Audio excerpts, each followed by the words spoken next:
Hey guys, this Sate OJ. Welcome to the Horror Zone. Alright guys, today's story is about Aman. Aman was a student, and this incident happened a few years ago. By now, I think he's married. But even today, whenever he recalls this experience, it sends chills down his spine. When I first read about it and imagined myself in his situation, I was absolutely terrified. So I can only imagine how he must have felt living through it. This story takes us back several years when Aman was studying and had to move to a hostel in Kolkata for a specific course. He didn't mention what the course was, but he had to find accommodation on his own as it was his first time away from home. His parents were worried about him since he was their only child, and they had raised him with a lot of care. Now, Aman arrived in Kolkata and spent the entire day looking for a hostel.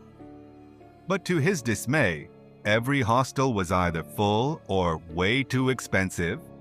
He didn't want to inform his parents because he didn't want to add to their worries. Exhausted and worried about where to stay, he stumbled upon one last hostel late in the evening. The hostel was old and eerie, with a small gate and an unkempt appearance. Some boys were playing on the ground floor, and a guard sat nearby. Aman asked the guard if any rooms were available. The guard sternly said no. Aman pleaded with him, explaining that he had come from far away and had nowhere else to go. After much insistence, the guard hesitated and said, "There's one room available on the 4th floor, but the entire floor is empty because no one stays there." Aman found it strange and asked why the floor was empty. The guard hesitated and finally said, "There's something scary about that floor. It's not animals or anything like that. It's something else. Something I don't even want to name." Aman laughed it off and said he didn't believe in ghosts or anything superstitious. He insisted on taking the room, even offering to pay extra rent. Reluctantly, the guard agreed, but warned Aman to be careful. Aman shrugged it off, excited to have a double occupancy bed all to himself. However, he would have to pay the rent for the entire room alone, as there were no roommates available. The guard helped Aman carry his luggage to the 3rd floor, but refused to go to the 4th floor. Aman had to carry everything up the final floor himself. When he reached the room, he noticed the door was locked with old rusty bolts. He pushed it open, and the room was covered in dust. It was already dark outside, and Aman decided to clean the room the next day.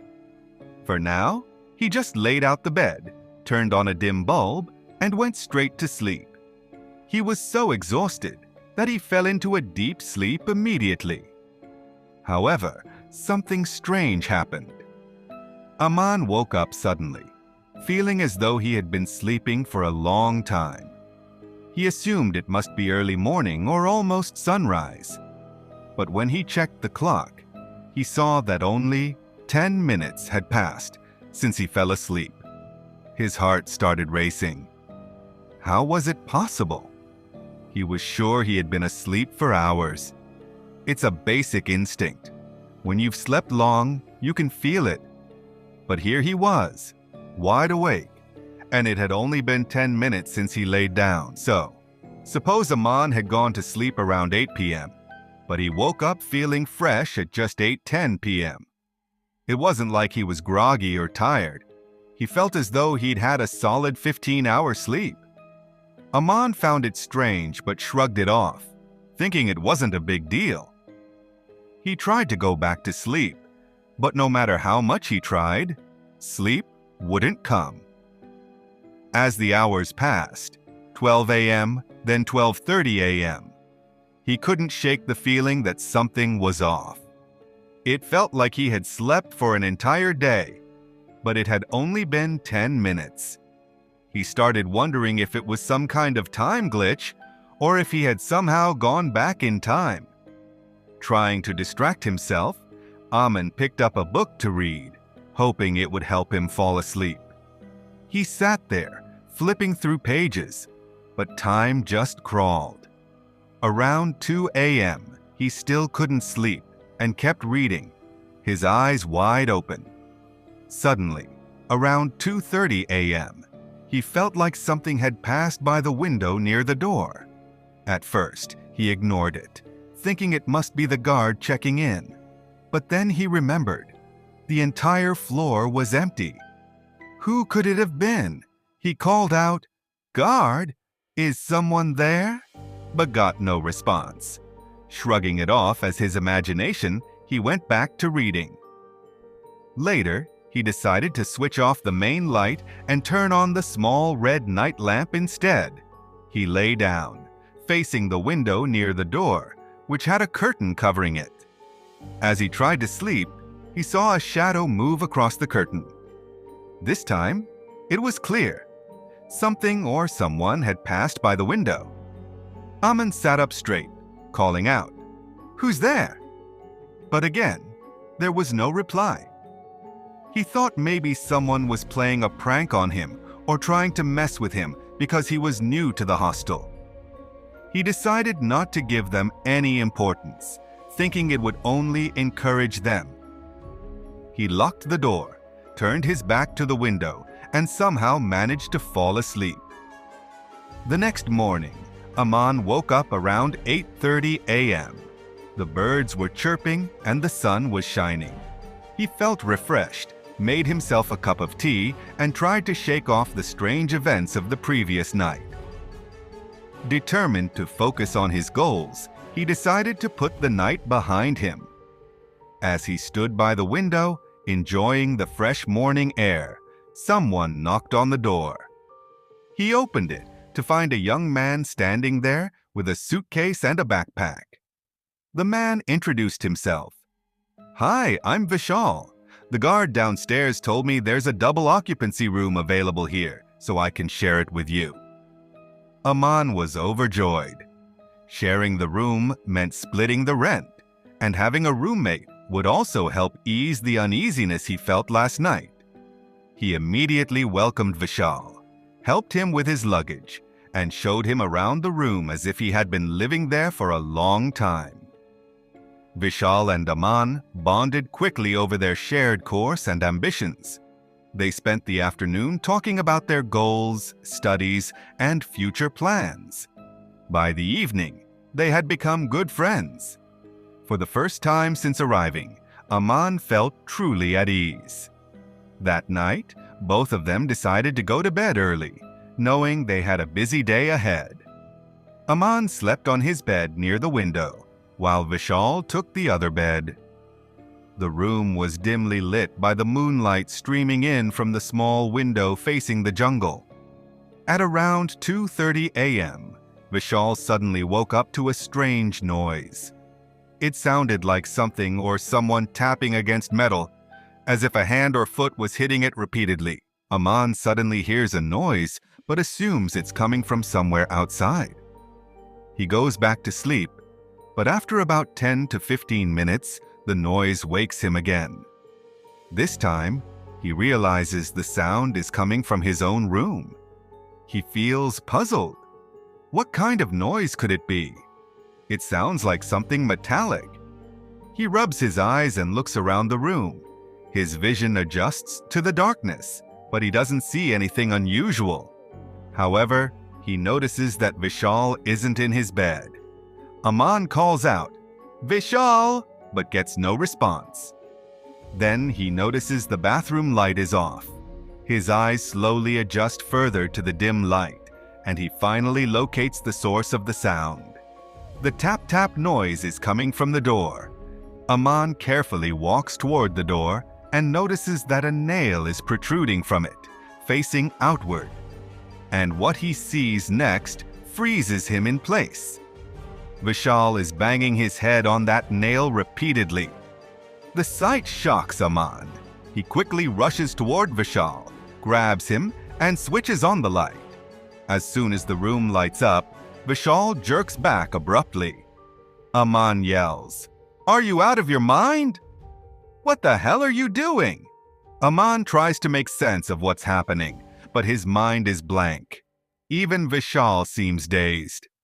Blood is dripping from Vishal's head because the nail's pointed edge had cut deeply into his scalp. Though the nail was sticking out, not inward, Vishal's repeated banging had caused significant bleeding. He must have been doing it for quite some time, maybe half an hour. Vishal looks dizzy and says, "I don't know what happened. I just suddenly got up in the middle of the night. And now I feel faint." Aman quickly helps him to the bed, cleans his wound, and bandages him up. He also gives him water. After about 15 minutes, Vishal regains his composure. Aman tells him, "Stay here. I'll be right back." Aman runs downstairs in the dead of night. The hostel guard stops him and asks, "Where are you rushing off to this late?" Aman brushes him off, saying, "Just mind your business for 2 minutes." He runs to the nearest medical store, grabs some first aid supplies, and rushes back to the hostel.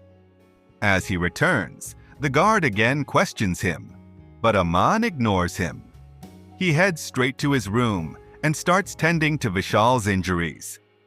Despite Vishal's condition, he refuses to call his family, saying, "It doesn't make sense to worry them at this hour." Aman agrees, and they both stay in the room. The next morning, both of them are too exhausted to attend college. They decide to rest. As the day passes, Vishal opens up about his life, sharing stories of being bullied in school. Aman listens and relates to Vishal's pain, as he too had faced similar experiences during his childhood. Their shared history of being bullied deepens their bond. That night, Aman is extra cautious. He tells Vishal, "Don't wander off. Sleep close to me. If anything feels wrong, let me know immediately." He keeps water by the bedside and ensures Vishal is comfortable before they both go to sleep. The room falls silent. Around 2:30 a.m., Aman suddenly wakes up, this time to the sound of muffled sobbing. He sits up and calls out, "Vishal?" But Vishal isn't in his bed. Panicking, Aman looks toward the door, but Vishal isn't there either. He strains his ears and realizes the sound is coming from beneath his bed. Aman hesitates, his heart pounding. He switches on his phone's flashlight and peers under the bed. To his horror, he finds Vishal sitting under there, staring blankly ahead, his bandages undone, and softly sobbing. The sight terrifies Aman. "What the hell are you doing down here?" he shouts. He rushes to pull Vishal out. But as he does, Vishal slowly lifts a trembling hand and points behind Aman. Confused and scared, Aman turns around. Behind him is a curtain.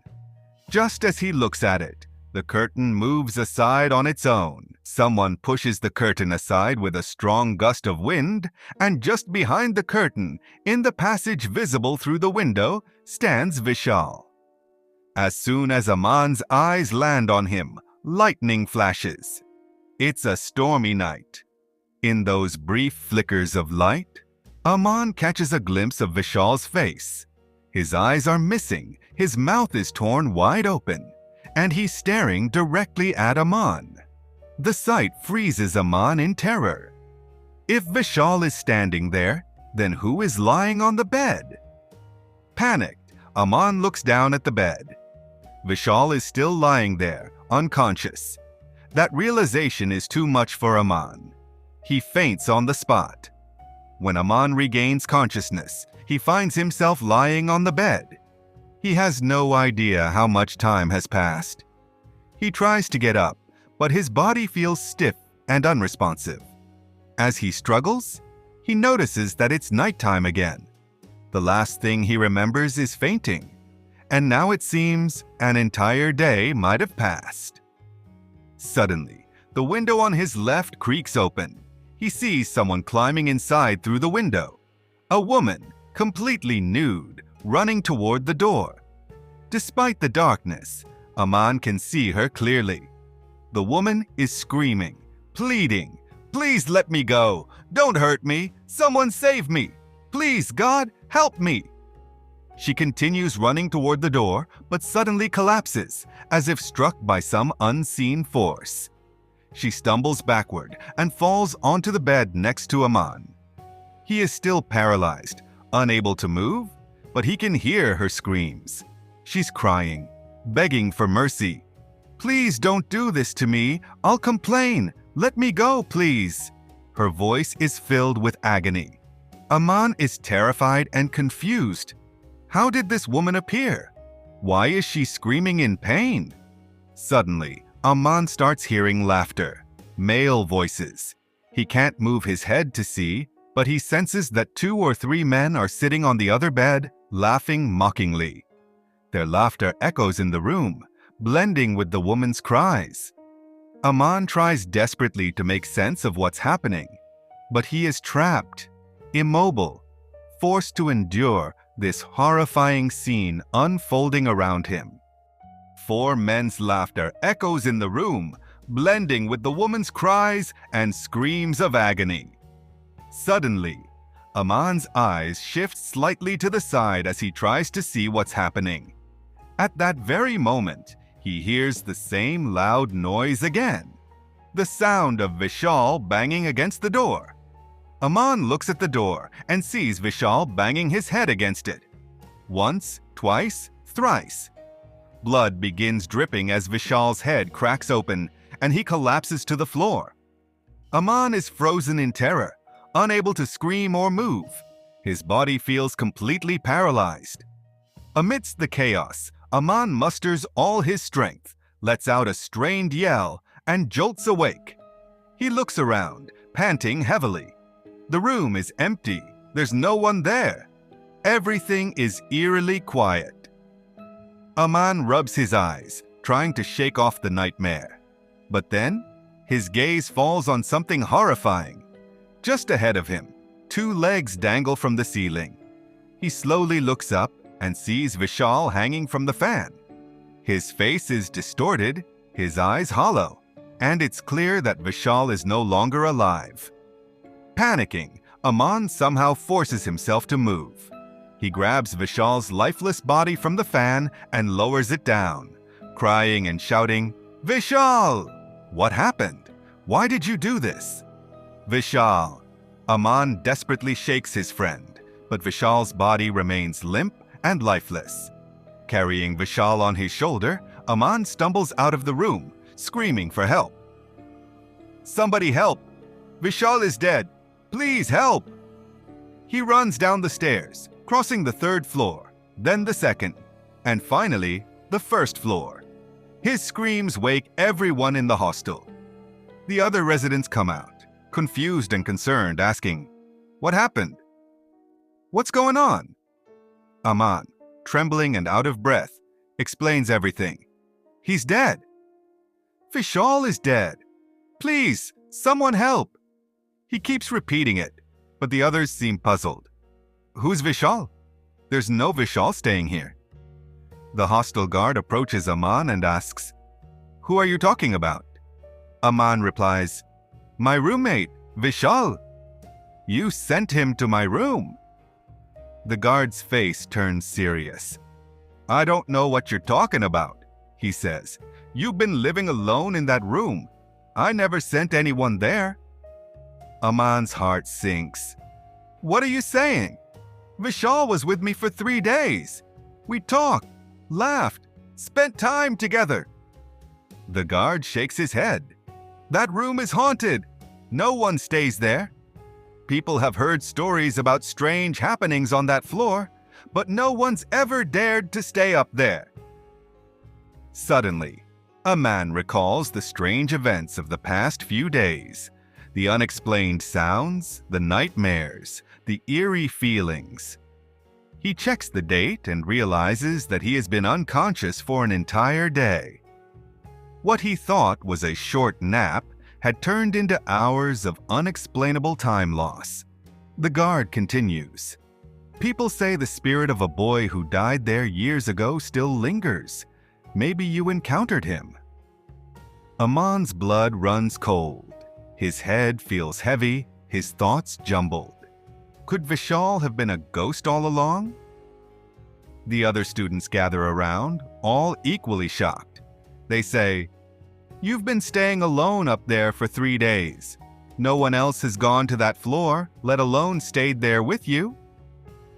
Aman tries to process everything, but his body feels weak, his mind overwhelmed. He glances up toward the upper floors and freezes. There, in the passageway above, is Vishal. His body is hanging, and he's waving at Aman with a twisted smile. Aman lets out a blood-curdling scream. "He's still there! Look! Vishal is still there!" Everyone looks up, but no one sees anything. The others whisper among themselves, wondering if Aman has gone insane or if the events have simply broken his mind. It becomes clear that Aman cannot stay in the hostel any longer. The guard and a few students decide to take him home immediately. Aman remains in a state of shock throughout the journey, unable to speak coherently. His body trembles, and he can only manage faint gestures. When they finally reach Aman's home, his family is horrified to see his condition. The boys explain what little they know, but no one can make sense of what happened. Aman's parents thank the students for helping, but Aman himself remains unresponsive. For 3 days, Aman doesn't speak a word. He lies in bed, haunted by the memories of Vishal and the horrifying events he witnessed. His mind replays every moment, every scream, and every chilling laugh, leaving him trapped in a nightmare he cannot escape. 4 boys and a loud scream of pain coming from his hostel. The sound intensifies until Aman, in shock, witnesses his friend Vishal banging his head on the gate repeatedly until he collapses, blood pooling around him. Aman, frozen with fear, tries to understand what's happening. When he looks again, he sees Vishal hanging from the ceiling fan, lifeless. Terrified, Aman takes Vishal's body down and runs, screaming for help, waking up everyone in the hostel. As he reaches the staircase, he encounters the security guard, frantically explaining what happened. However, the guard is confused, claiming there is no one named Vishal in the hostel and that Aman has been staying alone on the haunted 4th floor. Aman begins piecing the puzzle together, recalling the strange events of the past 3 days. Sleeping for extended hours that felt like minutes, bizarre occurrences in the room, and Vishal's odd behavior. The guard reveals that the 4th floor has a history of haunting, and strange occurrences have been reported there for years. Aman is overcome with fear and panic as he realizes that he may have been interacting with a ghost. While sitting in the hostel's common area, he looks up and sees Vishal hanging from the boundary railing, waving at him. No one else can see this, and the others suspect that Aman is either hallucinating or has gone mad. The hostel residents decide to take Aman back to his hometown immediately. They pack his belongings and drop him off at his home in another city, where he remains in shock and unable to speak for several days. His family is left puzzled and worried, while the hostel residents are haunted by what they witnessed. Aman's trauma and the mystery of the ghostly Vishal remain unresolved. So, the hostel guys were helpful and assisted him, but after the whole incident, his father got to know everything. After learning, his father immediately went to the hostel 2 days later to inquire about what happened. The guards said that they had warned him not to stay on the 4th floor because it was haunted, and there were many other reasons given. His father then said that these things should have been clarified beforehand. The guard replied that they had informed him, but he still chose to stay. After a lot of back and forth, the father decided that a Haven ritual should be performed to ensure that the entity, if it existed, wouldn't harm his son again. For this, permission had to be obtained from the hostel owner. The guard contacted the owner, but the owner dismissed the idea, saying that there was nothing there and no need for any Haven. If there's nothing, the father wondered, then why did they keep the entire floor empty? And if they knew something was there, why weren't they doing anything about it? The hostel owner didn't want to deal with it, but the father was concerned. Eventually, he thought he'd do a small Haven at home to keep his son safe. As I mentioned, his son Aman couldn't speak for 3 days, but on the 3rd day, when he could speak a little, he told his father not to do any Haven or ritual. His father was confused, but he still wanted to go ahead with it, thinking it might help with the trauma or illusions. Aman insisted that there was no need for it. The 3rd night was when Aman had a dream in which the boy, Vishal, appeared to him. Aman immediately realized that this wasn't just a dream, it was actually Vishal. Vishal said, "Do you know why I came to you in your dream? It's because I've been trying to show you something. You know, I was the one who decided to kill you.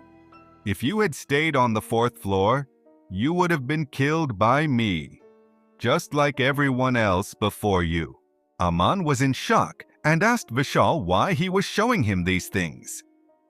Vishal explained that he too had lived in the hostel a few years ago and had been severely bullied by the other students there. He was introverted, couldn't speak much, and was constantly tormented. One night, he had invited his girlfriend over to his room, as he rarely interacted with others. He was trying to find some peace and comfort. But during that time, some students saw what was happening and decided to bully him even more. The bullying reached its peak when they barged into the room, stripped his girlfriend, and attacked her. Vishal tried to save her, but in the process, the boys hit him on the head with a nail that was sticking out of the door, and he died. After his death, the hostel students staged the scene to make it look like a suicide. Vishal had no family, as his parents had passed away in an accident. He was left to fend for himself. His only support was his girlfriend, and after losing her in front of him, he lost his will to live. Vishal's death was covered up, and the story of him hanging himself was accepted by everyone. The hostel owners didn't want any trouble, so they suppressed the incident. However, his presence began to be felt on the 4th floor. People started hearing strange noises, seeing shadows, and feeling his presence. Eventually, the 4th floor was abandoned. Vishal told Aman that he didn't want any rituals or prayers. He just wanted to be left alone. He preferred to stay on the 4th floor, haunting it for eternity. Aman understood and later moved to a different room. For a while, he couldn't focus on his studies because of the trauma, but he eventually moved on. The 4th floor still remains empty to this day. No one dares to live there, even though students live on the first 3 floors. It's a strange feeling, and even now, it's hard to explain how they continue to live in that place. The story is emotional, and it's a reminder of the dangers of bullying. People need to help others who are being bullied, and not just turn a blind eye. Whether in school, hostel, or life in general, if you see someone being bullied, try to help them. Don't let them suffer in silence. I hope Vishal's soul finds peace and justice one day. This is the end of today's story. I hope you liked it. Share it if you did, and subscribe to the Horror Zone for more horror stories. Goodbye.